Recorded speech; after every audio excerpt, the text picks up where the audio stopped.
Olá, está começando mais um ACS na TV que recebe hoje Eduardo Varela, CEO da Evo e coordenador da Câmara de Petróleo e Gás da Associação Comercial de Santos.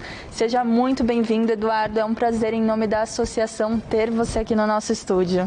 Muito obrigado, Júlia. É um prazer estar aqui novamente. Eduardo, recentemente você assumiu como novo coordenador da Câmara de Petróleo e Gás. Você já fez esse programa aqui com a gente antes e naquela época era secretário.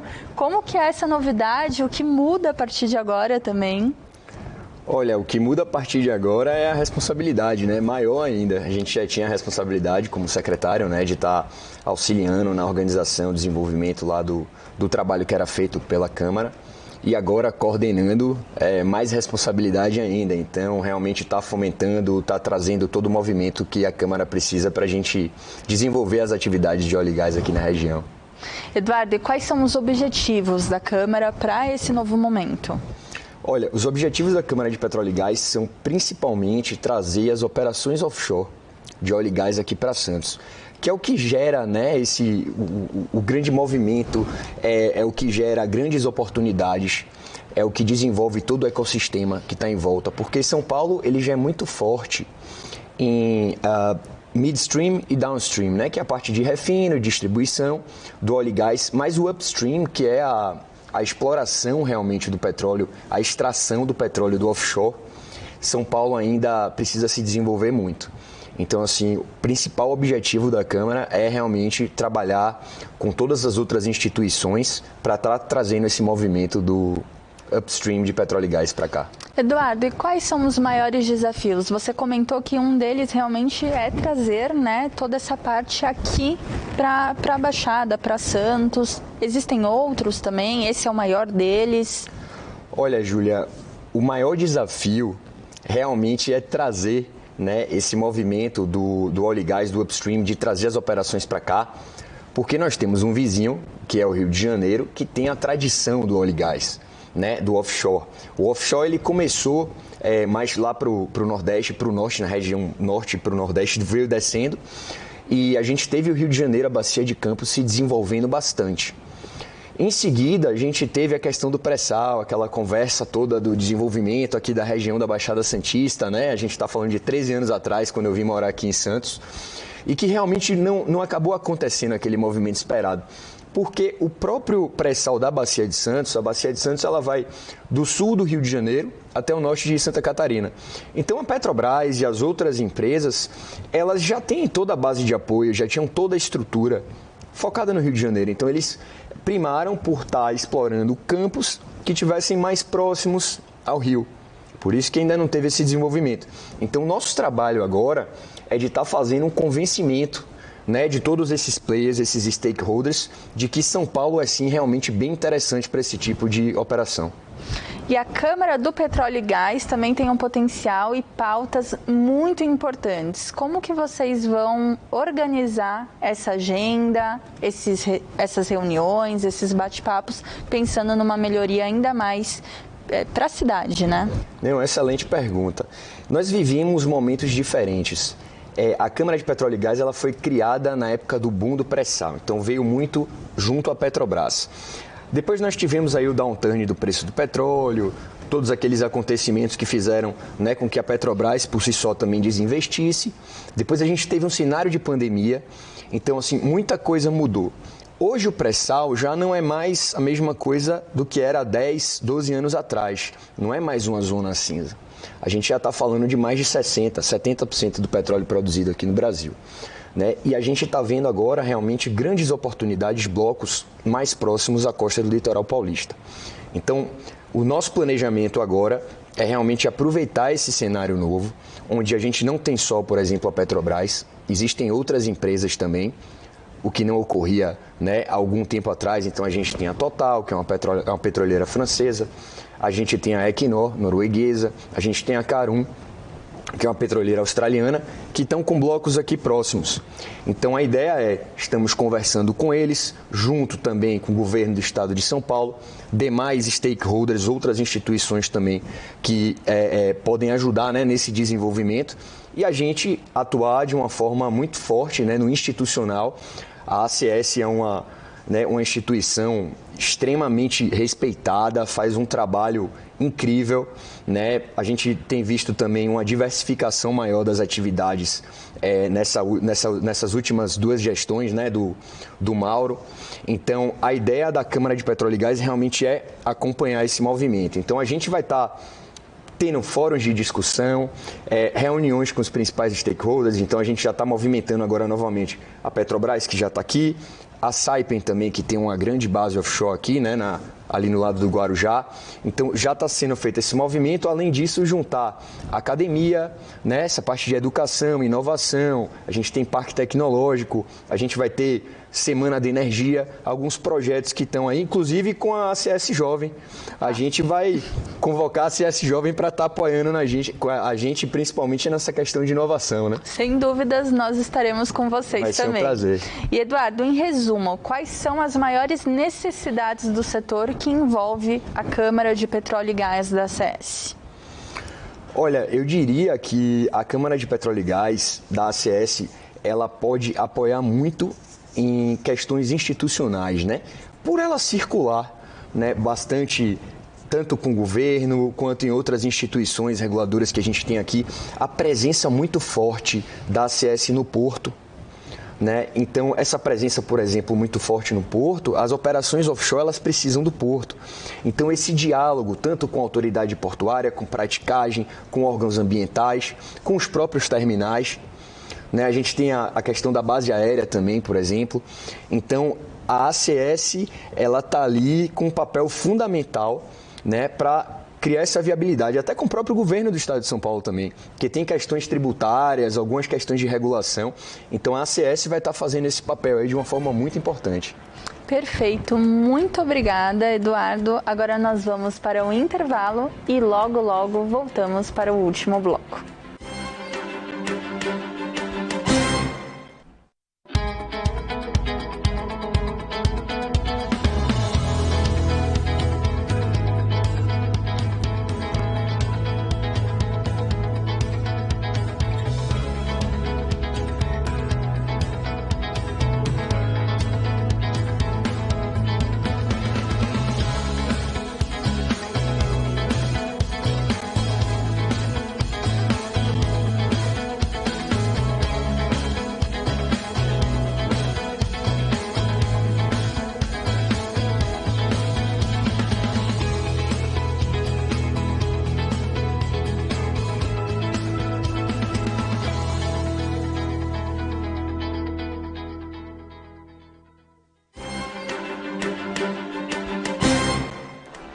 Você sabia que a ACS emite certificado de origem? O certificado de origem é um documento legal que comprova ao país comprador a procedência do produto adquirido. O modelo varia de acordo com o bloco econômico de cada nação importadora. Tradição, credibilidade e agilidade são as marcas da Associação Comercial de Santos na emissão de certificados de origem, tanto para empresas associadas que desfrutam de um pacote de vantagens, quanto para o mercado em geral, sempre em condições competitivas e em linha com as melhores práticas da atividade. Além do certificado para diversos produtos, a ACS também emite o certificado exclusivo para os exportadores de café que tenham o Código da Organização Internacional do Café, OIC, fornecido pelo Conselho dos Exportadores de Café do Brasil, por meio de um sistema totalmente online, mas que garante uma facilidade e velocidade na emissão. Para saber mais, acesse www.acs.org.br. Estamos de volta com a ACS na TV, que recebe hoje Eduardo Varela, CEO da Evo, e o novo coordenador da Câmara Setorial de Petróleo e Gás da Associação Comercial de Santos. Eduardo, no bloco anterior nós falamos das novas iniciativas da Câmara, só que agora nós gostaríamos de conhecer você melhor e principalmente o CEO da Evo, né? O que é a Evo, para quem está nos assistindo, nunca ouviu falar, agora esse é o seu momento. Legal, fazer o jabá aqui. Exatamente. Evo, né? A Evo, ela é uma empresa de segurança operacional com foco no ser humano, né? Mas o que é isso? Nós fazemos a análise de risco de operações, Em cima dessa análise do risco das operações, nós desenvolvemos principalmente treinamentos customizados, de acordo com a necessidade de cada cliente. E a Evo nasceu há 13 anos atrás, praticamente, onde eu fui o primeiro instrutor, né? O foco da gente, o nosso mercado principal é o Oil e Gás Offshore. Por isso que eu estou aqui, né, falando desse assunto com segurança. Então, já desenvolvi muitos trabalhos, não só aqui no Brasil, como internacionalmente também. E a gente está aqui em Santos, né? Ficamos ali na Praça dos Expedicionários, número 19. Está aberto o convite a quem quiser nos conhecer lá no nosso escritório. Apesar que as nossas operações elas ocorrem offshore, né? A gente tem um portal de EAD, onde a gente recebe as demandas dos clientes, a gente atende algumas coisas em EAD, mas o forte mesmo, a gente manda os nossos instrutores para bordo das plataformas de petróleo, porque lá eles têm contato com os reais riscos, né, das operações, os alunos têm a possibilidade de estar utilizando os próprios equipamentos que eles vão estar usando no dia a dia para os treinamentos, então é uma experiência muito mais rica, né, é bastante interessante. E hoje a Evo é a maior empresa de treinamento offshore, né, de segurança operacional do mundo. A gente já tem mais aí de 300 mil alunos treinados, né, e geramos aí uma economia de mais de R$1 bilhão aí para os nossos clientes. E no próprio nome da empresa você tem 2 pontos bem importantes, que é a questão do humano e da segurança. Esses são valores primordiais para a Evo? Como que funciona essa parte da segurança para vocês? Júlia, essa pergunta é excelente. Principalmente, né, falando de Evo significa evolução. O pessoal pergunta, Evo é o que? É Eduardo Varela, offshore? Não, Evo vem de evolução realmente, como a segurança deve ser, como o ser humano deve ser. Então, falando assim de segurança e de ser humano, a gente trabalha com a nova visão da segurança, que é o que a gente chama comumente no nosso mercado de fatores humanos.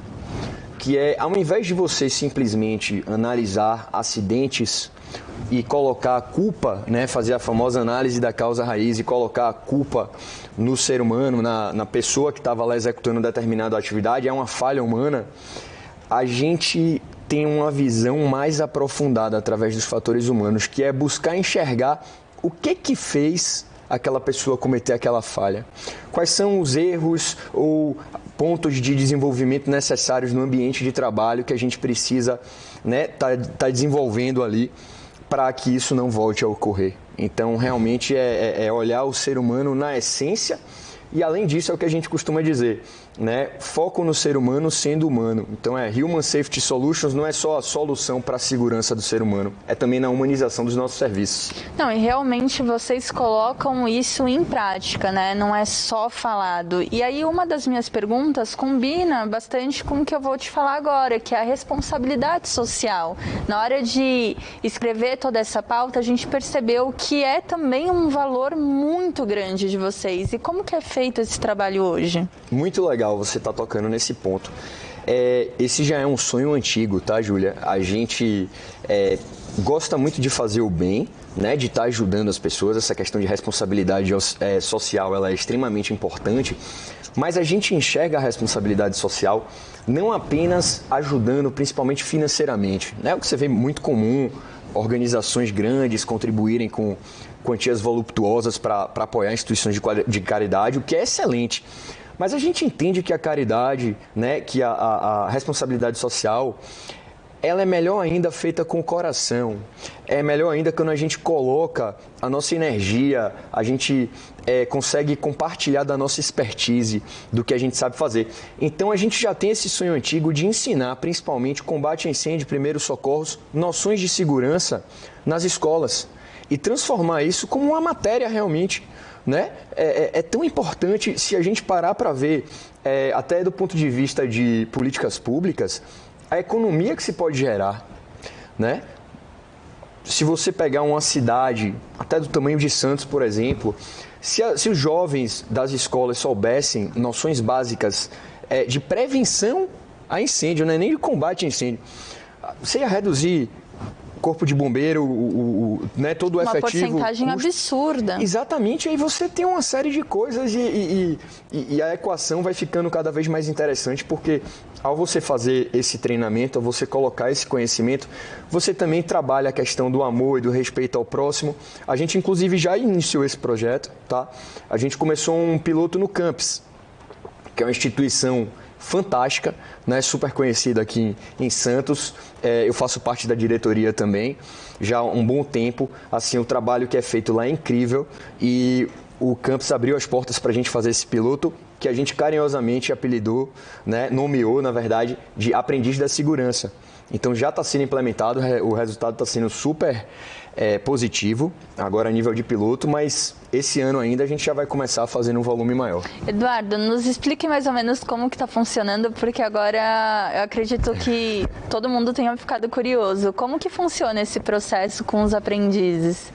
Olha, o Aprendiz da Segurança, ele é um treinamento que ele tem aí em torno de umas 8 horas mais ou menos, né, dividido em módulos aí de cerca de 2 horas, e ele vai desde noções básicas do que é perigo e risco, né, para que os jovens aprendam isso, eles entendam quais são as responsabilidades deles, né, como é que eles podem fazer para mitigar, e aí entra também naquele tema da prevenção, de combate a incêndio, né? Então é um treinamento realmente bastante completo e para a gente foi muito interessante porque na Evo nós estamos acostumados a treinar, né, os trabalhadores offshore, é uma outra linguagem e realmente para a gente fazer esse ajuste, essa sintonia fina para estar atingindo o público, está sendo um grande desafio. A Tayane Ribeiro, né, que é a nossa parceira lá, que trabalha com a gente e fica à frente dessa questão, né? Ela já tem muita experiência nessa parte de coaching, nessa parte de desenvolvimento, está fazendo um trabalho incrível lá no campus, capitaneando esse projeto, que é um sonho antigo e está sendo muito positivo. Acho que em breve a gente pode estar divulgando mais. Com certeza. Muito obrigada, Eduardo. Prazer. E agora nós vamos para o intervalo.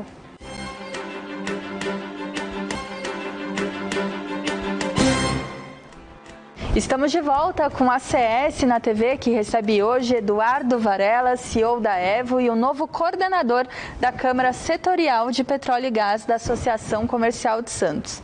Eduardo, vamos aproveitar agora toda a sua expertise aqui no nosso estúdio para você falar da nova descoberta da Petrobras no campo de Arã, que é um campo bem próximo aqui ao litoral paulista.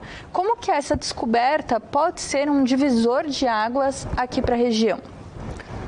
Olha, Júlia, realmente você usou a palavra mais certa. Eu diria que é o grande divisor de águas, né? Como eu estava te explicando no início, o que na verdade segurou, digamos que esse desenvolvimento das atividades offshore, né, das operações offshore através aqui do litoral paulista, foi realmente a distância costa, né? Justificava-se muito isso. Ah, não, o campo está mais perto do Rio de Janeiro, já tem lá a base. Arã não tem desculpa. Arã está aqui na frente, né, da nosso litoral, da cidade de Santos em si, então do Porto de Santos. O caminho mais próximo para chegar em Arã realmente é através aqui do Porto de Santos. E é um bloco realmente muito grande, de elevadíssimo potencial. Então a Petrobras começou a campanha exploratória em 2021, mais ou menos. Já foram feitos alguns poços de teste e foram muito positivos, inclusive na semana retrasada, né? Ela fez um anúncio público de mais uma vez, fez lá o poço de teste e deu um hidrocarboneto, né? Um petróleo de altíssima qualidade, um petróleo leve. E pela rodada da ANP, quando a ANP soltou esse leilão, é estimado em 29 bilhões de barris de petróleo. Então, Arã é o terceiro maior bloco. E se a gente realmente concretizar e conseguir, né, desenvolver, a Petrobras declarar comercialidade, que é o que precisa agora realmente oficializar, vai ter uma oportunidade de divisão de águas, porque, além disso, Arã acaba, uma vez que a gente começa a investir no desenvolvimento das operações por aqui, você tem Lapa, que é da Equinor, você tem Lapa, que é da Total, né, operado pela Total, que é aqui distante ao Rio de Janeiro. Se você tem uma solução de operação mais interessante por São Paulo, e eu falo para vocês, o que eu tenho conversado com Total, com Equinor, com Carum, com essas petroleiras, além da própria Petrobras, é que existe interesse em São Paulo. É um estado extremamente bem organizado.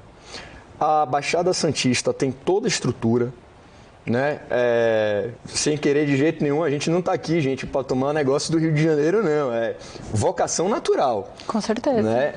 O Rio já tem os seus blocos lá, já tem toda a parte de indústria naval. Santos não tem essa, digamos assim, a vocação para construir um estaleiro aqui. Eu particularmente não vejo que tenha, né, essa necessidade.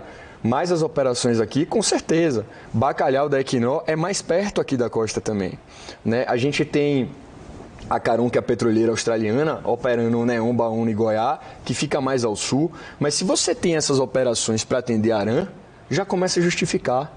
Né? Você começa a realmente ter essa questão aí do uso racional de recursos. E, Eduardo, uma curiosidade, né? O que isso facilita na prática para toda essa ação, toda essa iniciativa?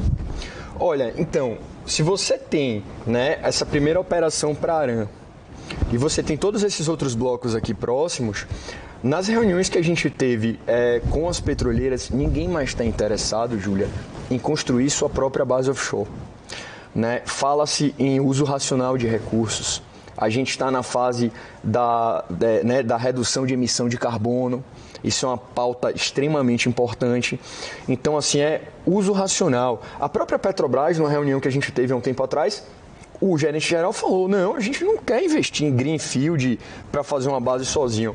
Mas se a Total, se a Equinor, né, a Carum quiserem operar junto, beleza, a gente vai dividir custo para realmente, né, ter uma operação otimizada. E isso acaba trazendo mais oportunidades aqui para a região também, acredito, em relação a emprego, a novos postos, toda essa parte de uma mão de obra mais qualificada, talvez. Com certeza, Júlia. Quando você fala da exploração offshore de petróleo e gás, não é só você ter lá, né, uma base operacional onde os supplies, que são as embarcações que prestam apoio, encostarem ali, saírem, aí os helicópteros decolando. Existe um ecossistema gigantesco. A gente está falando de milhares e milhares de empregos e de pessoas e tecnologias. E você tem, por exemplo, aqui no estado de São Paulo, 70% dos equipamentos que vão para o offshore de óleo e gás são produzidos aqui, no nosso estado de São Paulo. Então, assim, a gente pode otimizar. Imagine, por que não desce por Santos e vai para a plataforma? Tem que ir lá para o Rio de Janeiro, para o Espírito Santo. E, Eduardo, nós gostaríamos que você falasse um pouquinho das energias alternativas, né? Porque muito se fala do potencial do etanol aqui para São Paulo e até sobre a descarbonização, que é uma pauta também muito importante e atual. Esse é um tema super importante, né, bastante discutido atualmente. Inclusive, eu estou participando de um grupo com o governo do estado de São Paulo, né, a Secretaria de Infraestrutura, Meio Ambiente e Logística está capitaneando, né, com a subsecretaria, né, que está junto com ela, de Energia e Mineração, né, a subsecretária Marisa Barros. Estão fazendo um trabalho bastante interessante. Há 2 semanas atrás teve essa reunião e está se pautando realmente a questão da transição energética. São Paulo tem grande potencial, né? A gente tem bastante potencial de solar. O eólico onshore não tanto. Está-se na parte de estudo de eólica offshore, né? A gente vai desenvolver estudo nesse sentido, porque realmente é algo que pode aí ter um potencial. Mas algo que é muito forte aqui é a questão do gás e principalmente o etanol. São Paulo é líder em relação à questão do etanol. Então, assim, o petróleo, ele é importantíssimo. O pessoal fala, não, compra um carro elétrico, vamos mudar, virar a chave. Isso daí não vai acontecer da noite para o dia. A gente depende muito do petróleo. Mas, por exemplo, o etanol que é utilizado nos carros, existem projetos, por exemplo, da Nissan, da Toyota, de utilizar o etanol em carro híbrido. Né, uma fonte renovável. Você utilizar o etanol para grandes motores. Então, isso é bastante interessante, principalmente em relação também da questão da redução das emissões de carbono. Né? Isso é uma pauta, diria... importantíssima, da né? mesma importância ou até maior. Né? O próprio governo do estado de São Paulo, as empresas, só para vocês terem uma ideia, para extrair petróleo, você vai fazer uma operação de extração de petróleo, né, que vai ter a emissão. Existem operações em emissão praticamente zero, é o que a gente chama de Path to Net Zero, né? Emissão zero de carbono. Então, a própria distância, por exemplo, para Aran, vai fazer com que a gente emita menos carbono, redução do consumo de combustível. Então, isso também é algo extremamente importante, né? Perfeito. E Eduardo, infelizmente nós estamos chegando ao fim, porque assim como a gente falou no começo, realmente é um bate-papo. E nós gostaríamos que você deixasse uma mensagem, até falando desse novo momento da Câmara de Petróleo e Gás da Associação e o que os associados podem esperar desse novo momento. Obrigado mais uma vez pelo convite, Júlia. Eu gostaria de deixar um recado para todos os stakeholders, né, as organizações, o próprio governo do estado de São Paulo, seja na esfera municipal, seja na esfera estadual, e todos os players, as empresas envolvidas nisso, o governo a nível municipal também, né? A gente pensar não só Santos ou Guarujá ou Itanhaém, não, mas que nós devemos pensar com união para trazer esse desenvolvimento, né? É preciso realmente essa coalizão, essa coesão, a gente está ali muito unido para realmente fazer com que a gente consiga trazer as operações do petróleo e gás aqui para Santos, porque isso vai trazer muito desenvolvimento para a nossa região. Muito obrigada pela sua participação, Eduardo, em nome da Associação Comercial de Santos. É muito importante esse bate-papo e é muito bom ter você aqui conosco. Eu que agradeço, muito obrigado. Muito obrigada, pessoal, pela companhia e esperamos vocês para o próximo ACS na TV. Tchau, tchau.